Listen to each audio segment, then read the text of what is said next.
even if someone approached me and was like, here's $10,000, make this suit, never once would I be like, you know what this Sasquatch needs? A killer rat. Like, that's what I gotta include. Hello, welcome to Crooked Timber. I'm here with my husband Andrew. Hi. And we're wearing matching Bigfoot t-shirts that we got on our honeymoon. Mm-hmm. And they're one of my favorite souvenirs that we have. And they're just one of several articles of Bigfoot themed clothing that Andrew owns. When we were planning our honeymoon last year, Andrew was really at the zenith, I would say, of his Bigfoot era. It's not really an era. It's an ongoing study of a phenomenon. You know. Obsession. Unhealthy obsession. I'm a bit of a skeptic, bit of a Bigfoot skeptic, and I'm going to walk you through why. So we went to the Willow Creek Bigfoot Museum, and we saw the casts of Bigfoot's foot. And then we got to the area where you said, according to your research, it was in the Hoopa area, right? Yeah, the Willow Creek campground, where people have heard things and seen such. And as we got closer, Andrew got shyer and shyer about wanting to look for Bigfoot. But I was like, come on, this is your shot. And so we did venture a little bit further into Bigfoot's territory, and you did have a little call. Yeah, I did a little hoot of my own. A little that you'd clearly been practicing for weeks. Yeah. And then Andrew got this book by David Paulides, which is all about Bigfoot. The Hoopa Project. And this is a collection of first-hand accounts. And he had a criminal sketch artist come in to get people's descriptions of whatever they saw, and so... I'm buttoning this up because it's embarrassing. The more you talk about this, the more embarrassed book doesn't... It's a very interesting book because it just has first-hand accounts of what people saw. It's not trying to be a super fanatic, like, when did you see Bigfoot? And, how hairy was it? He's more like, what did you see? Yeah, That's what interested me. It's a very objective take. There's a picture of a Bigfoot on the cover, so it seems like he might have drawn some conclusions about what's going on. When we were in Bluff Creek area, I did a little investigative journalism, and when we stopped at a fruit stand, I asked the fruit seller man, I was like, hey, you live around here, have you ever seen a Bigfoot? And he paused, and he said, well, if I had, I wouldn't tell you. Mm-hmm. And I was like, why is that? And he's like, well, I don't think that they want to be found. And I was like, the other reported sighting that we heard of while we were out there, remember we were at that steak restaurant and I asked the waitress if she had ever seen a Bigfoot? And she said that she hadn't, but that I think her boyfriend's dad was driving home one night, convenient, and saw something that he thought was a Bigfoot running alongside his car. I think she described it as like running on all fours, which is a little weird for a Bigfoot. Yeah, sometimes they're described that way. Here's my thing. Couldn't bears look a little weird sometimes? Like a skinny, weird bear. Like cats without hair look really weird, too. Yeah. Right. I could argue that that's unrelated, but yeah. Bigfoot first appeared in modern pop culture in the 1950s when there was a headline about Bigfoot in the Humboldt Times. And subsequently, more articles about footprints appeared in the paper. Those footprints turned out to be the handiwork of one Ray Wallace. In 2002, after his death, Ray Wallace's children came out and said it was all a hoax. It was just a model of a foot carved. Sure, people do that. So Ray Wallace, it's sort of put to bed, like the footprints, and we saw the casts. Yeah, they're pretty poor. They're not very conclusive evidence of anything. They're just very badly made plaster casts. I'm glad you're willing to admit that. Then Ray Wallace later said that he met with Roger Patterson one of the men behind the infamous Patterson-Gimlin footage of Bigfoot. And Ray Wallace said that he's the one who told Roger Patterson, you should go shoot over by Bluff Creek. The film came out in 1967, and Ray Wallace's involvement, or at least purported involvement, has cast a sheen of hoaxiness on the project from the beginning. So Roger Patterson made the film with his friend Bob Gimlin.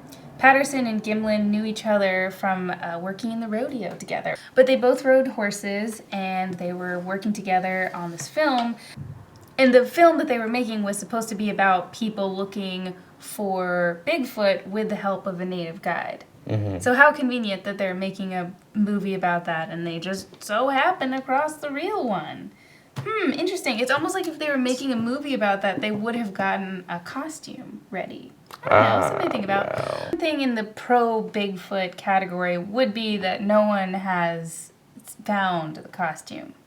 If it is a costume. Where's the costume? Where's the costume? Where's this? They burned it. Okay.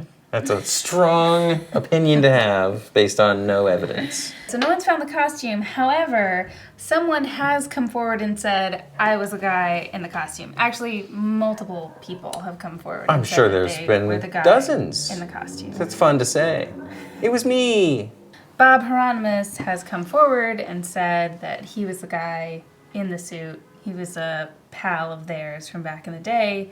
And we're going to show a little clip that shows their walk, and I don't know, let's just watch. We're here to meet Bob Hieronymus, who as a young man used to ride with Patterson and Gimlin. Bob claims that back in '67, he was the guy who strode across Bluff Creek in Patterson's Bigfoot suit. Around here, there are a lot of people who will back Bob's story up. And, well, there's that walk. People say I walk like Bigfoot anyway. He's got the Come walk. on. When you watched it, you said there's no way that they could have made a costume like that in the 60s. I have seen that there is some expert disagreement, but luckily we have our own expert. Andrew has a friend in the biz, And special effects. in special effects. So we're gonna talk to her about what she thinks about the plausibility about them having that kind of costume technology back then. I'm usually covered in blood. This is probably one of the first times Yeah. we're talking that I'm not. So. Yeah, Greer, before we pummel you with questions, can you tell us a little bit about what you do for a living? Yeah. I'm a special effects makeup artist. I specialize in prosthetics, a lot of creatures, monster, gore, kind of the whole shebang. We'll pop your Instagram handle up on the screen. You should go follow her and see all her special effects. Whenever, like, when you look at her Instagram feed, it looks like just severed heads and horrible bruises. I saw some really interesting psoriasis makeup arts that you did. Yeah, that was really interesting. So go check that out. Here today to talk to you about Bigfoot. And in particular, the Patterson-Gimlin film. I don't know, you've seen the famous Bigfoot. The Bigfoot. Bigfoot film. So, Andrew, when I was trying to convince him that it wasn't necessarily authentic footage, he told me, he floated a theory that the costume is just too good for it to have been made at that time. That Planet of the Apes came out like the following year. Just to give you an idea of where like makeup and that kind of suits was, especially because technically they're similar. But that was also an Oscar-winning makeup team that did Planet of the Apes. Right. So like, yes, there were pretty advanced like suits and costumes and stuff like that. But also like, are we assuming these two cowboys had access to Oscar quality?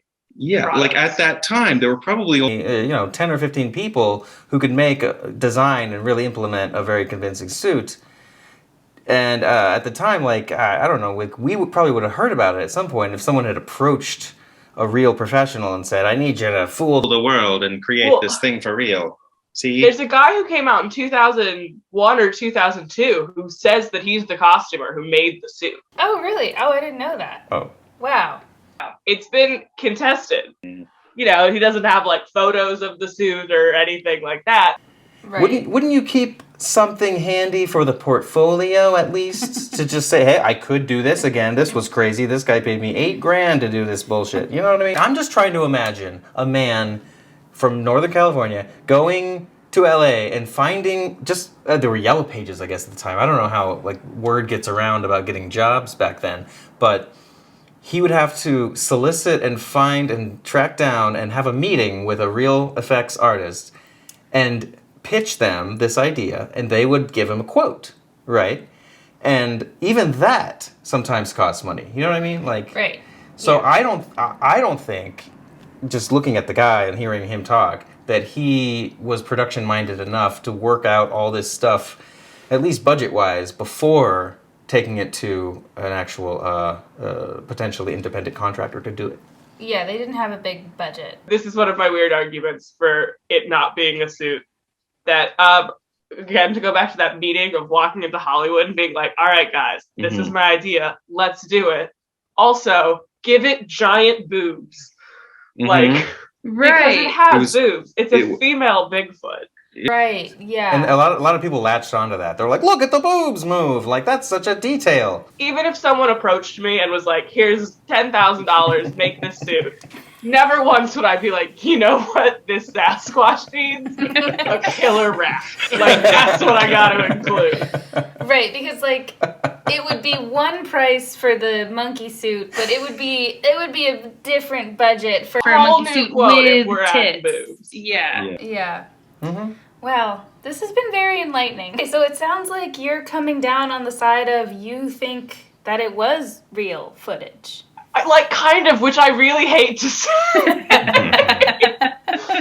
But, like, there's a lot of things about it. Like, it definitely could be a suit, but if it is, it's extremely well done. Such a good suit. It's a very good suit. This has definitely persuaded me somewhat.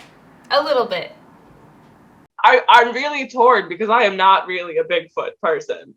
But there is some things about it that would be hard to have faked at that time period. The fact that it's old footage, as well as like the old times, honestly, both helps and hinders the case because there's a lot of stuff that could just be static that's making it look better than it actually was. Right. While at the same time, it's not clear enough to say that it obviously is A or B. Yeah, thank you so much for talking to us about this. Really happily, I'll rant about cryptozoology and all sorts of weird things anytime you want. Oh my God, good to know. We'll we will back. hold you to that. Having reviewed everything, how much would you say that you truly believe in the existence of Bigfoot? Much of the evidence that I've seen with, the footprint castings and the videos and such are not great. And I don't base my